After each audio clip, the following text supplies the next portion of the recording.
Yes. Just to poke the hornet's nest. That's a lot of information for a part-time DRE. I'm imagining myself posing that to a group of families and then being, I don't have an answer for you. How do I, or what if I don't have that ability to answer correctly and I mislead them? This is going back to our lunch conversation and my heart going out to you and my concern, my angst, that we don't have the resources, it would seem, to pull this off.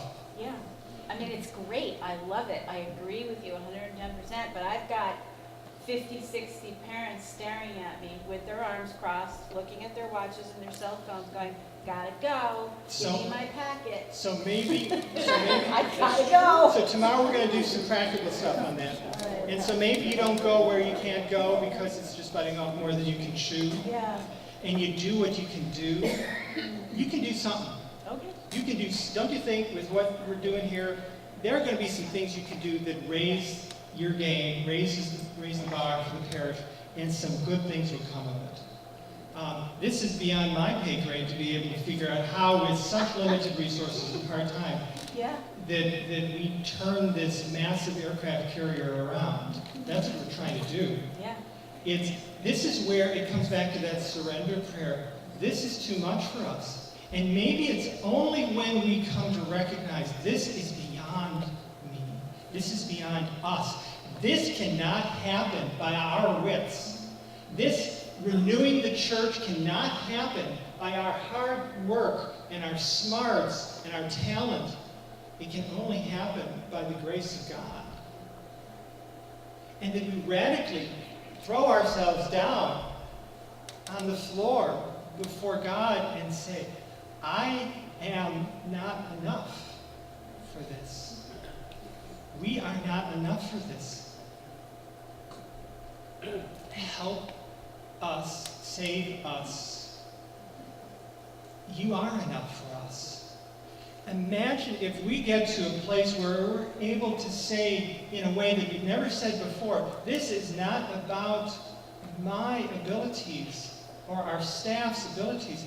This is about opening ourselves to the power of God, whose bandwidth is infinitely greater than us on our best day.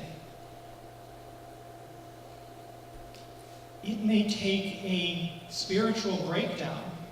Maybe God is asking the church in these days, is calling us to our knees, to break down our hubris, our sense of pride, our sense of, we can do this.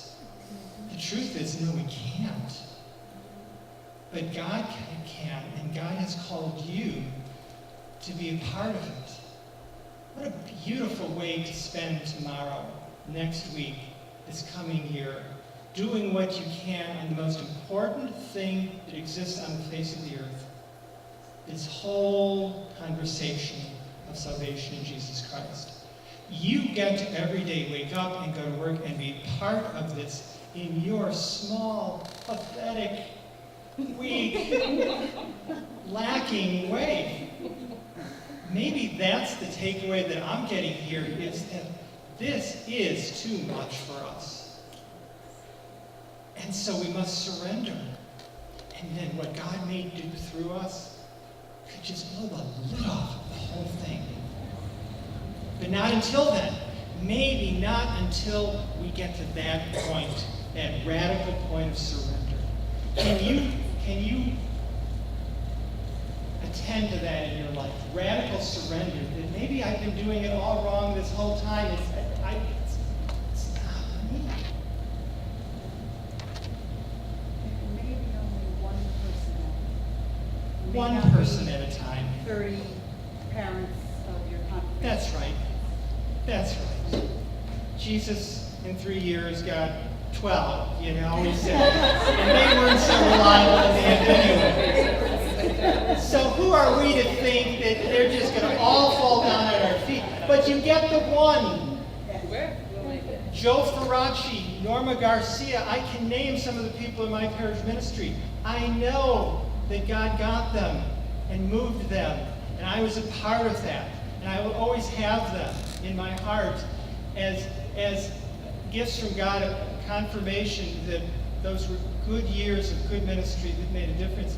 And Joe then got into ministry and may to this day be doing amazing things at that parish. He got on fire with God. And if I, with God's help, got Joe, I'll bet you Joe's gotten 100. And then Joe's 100 may have gotten another 500. And maybe that's how it goes. And we'll know in the end when we go home to God. We'll know the difference we've made.